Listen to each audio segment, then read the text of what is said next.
किसी ने बड़े कमाल की बात कही है कि अगर मैं कहूं कि मुझे किसी की जरूरत नहीं तो ये मेरा अहम है, और अगर मैं कहूं कि सबको मेरी ही जरूरत है तो ये मेरा वहम है।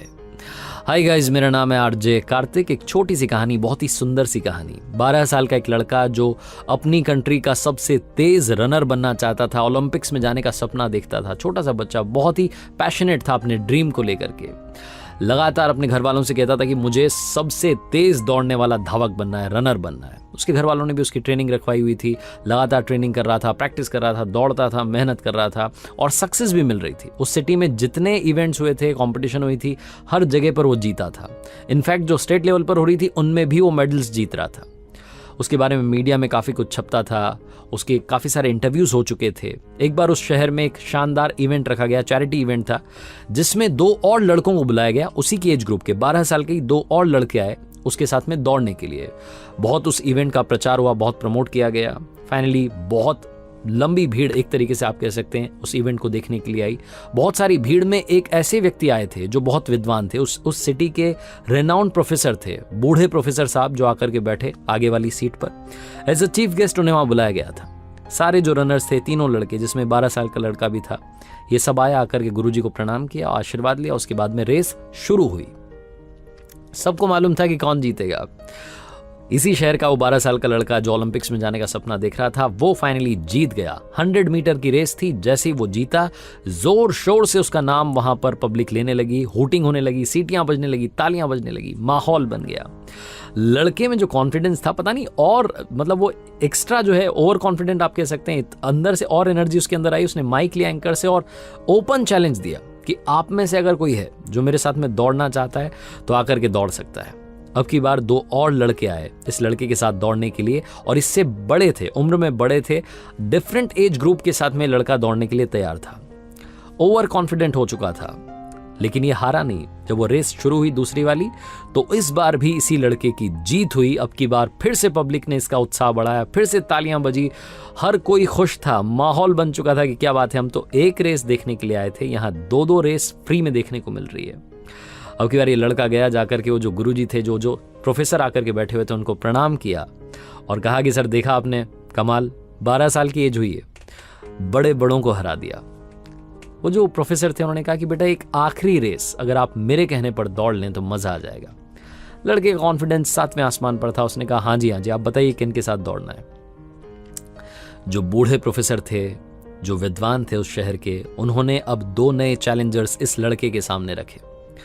एक तो दिव्यांग व्यक्ति थे जिनको दिखता नहीं था, ठीक से दिखाई नहीं दे रहा था, और दूसरी एक बूढ़ी अम्मा थी जिनकी एज काफी हो चली थी, सीनियर सिटीजन थी। उन दोनों के साथ में इस 12 साल के लड़के को दौड़ना था।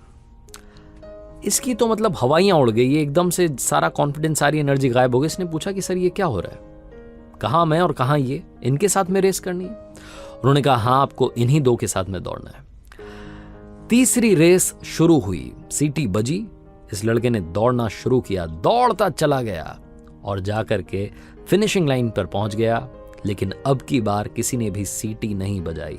स्टेडियम में सन्नाटा था। वो जो सारी भीड़ आई थी, इतने सारे लोग आए थे, चुपचाप बैठे थे। इस लड़के ने पीछे मुड़ करके देखा, वो जो 2 साथ में इसके दौड़ने वाले थे, जो 2 खिलाड़ी थे, 2 चैलेंजर थे, जिनमें से एक दिव्यांग थे जिन्हें दिखाई नहीं दे रहा था, और दूसरी वो बूढ़ी अम्मा थी, सीनियर सिटीजन थी, वो दोनों वहीं के वहीं खड़े थे। ये दौड़ करके प्रोफेसर साहब के पास गया, जाकर के बोला कि सर, ये क्या हुआ, मैं जीत गया लेकिन किसी ने भी ताली नहीं बजाई, कोई खुशी नहीं दिख रहा है। जो प्रोफेसर थे उन्होंने कहा कि काम करना, अब आप जाना और आपके जो 2 साथी खिलाड़ी हैं उनके साथ में रेस कंप्लीट करना। ये लड़का वापस आया। चौथी बार रेस शुरू हुई। इस लड़के ने दौड़ना शुरू नहीं किया बल्कि चलना शुरू किया, उन दोनों का हाथ पकड़ के। एक तरफ दिव्यांग थे जिन्हें दिखाई नहीं देता था, और दूसरी तरफ बूढ़ी अम्मा थी। अपनी लाइफ की सबसे स्लो रेस में पार्टिसिपेट कर रहा था। धीरे धीरे धीरे धीरे चलता चला गया, बहुत टाइम लगा, लेकिन अब की बार वो 100 मीटर की रेस जो थी, इन तीनों ने साथ में पूरी की, और पूरे स्टेडियम में तालियों की गड़गड़ाहट थी। लोगों ने स्टैंडिंग ओवेशन दिया, लोग सलाम भेज रहे थे, प्यार भेज रहे थे, लगातार तालियां बज रही थी, तालियां रुकी नहीं रही थी। लड़का दौड़ के आया प्रोफेसर साहब के पास में और पूछा कि सर, बस एक बात बता दीजिए, अब की बार किसके लिए तालियां बज रही हैं, हम तीनों में से किसके लिए तालियां बजाई जा रही हैं? प्रोफेसर ने कहा कि अब की बार तालियां विनर के लिए नहीं बजाई जा रही हैं, ये इस रेस के लिए बजाई जा रही हैं जो शानदार तरीके से पूरी हुई है। आज जो तुमने जीता है लोगों का दिल, ये रेस तुम्हारी लाइफ की सबसे यादगार होगी। छोटी सी कहानी है लेकिन आपको और हमें बता रही है कि ये जो रेस है ये लाइफ वाली रेस है। हम सब चाहते हैं सक्सेसफुल होना, हम सब चाहते हैं कि सबसे आगे मेरा नाम हो, सबसे ज्यादा पैसा, सबसे ज्यादा बड़ा नाम, सबसे ज्यादा पॉपुलैरिटी मेरे पास हो। लेकिन हम भूल जाते हैं कि इस रेस में दौड़ते दौड़ते दौड़ते जब हम फिनिशिंग लाइन तक पहुंच जाते हैं सबसे आगे, तो हमारे पीछे कोई नहीं होता है, वो सारे उधर स्टार्टिंग लाइन पर खड़े हुए हैं। इस जिंदगी की रेस को अगर आप दौड़ना चाहते हैं तो ये मैटर नहीं करता है कि आप जीत रहे हैं, बल्कि ये मैटर करता है कि आपने किस तरीके से इस रेस को कंप्लीट की है। अपने साथ औरों को लेकर के चलिए। इस जिंदगी की रेस को जीतने से ज्यादा इंपॉर्टेंट है इस रेस में पार्टिसिपेट करना, लेकिन अच्छे तरीके से। उन सबको साथ लेकर के चलिए जो आपके साथ हैं। हमेशा जीतना ही सब कुछ नहीं होता है, कई बार लोगों का दिल जीतना, मुस्कान बांटना भी काफी कुछ होता है। अगली बार जब आप रेस में शामिल हों, अपनी लाइफ के बारे में सोचें तो सोचिएगा कि क्या आप इस रेस में सबको साथ लेकर के चल रहे हैं। मीनिंगफुल स्टोरी, बहुत ही कमाल की कहानी, ये मैंने आपके साथ में शेयर की। अगर आपके पास में कोई कहानी है तो आप मुझे इनबॉक्स कर सकते हैं, rjkarthikofficial@gmail.com पर मेल कर सकते हैं, ताकि आपकी भेजी हुई कहानी जल्द आपको अगले सोमवार सुनने को मिले। हर सोमवार सुबह 9:30 बजे देखिए एक नई कहानी मेरे YouTube channel, Facebook page, Instagram handle पर। और हाँ, कर दिखाओ कुछ ऐसा कि दुनिया करना चाहे आपके जैसा।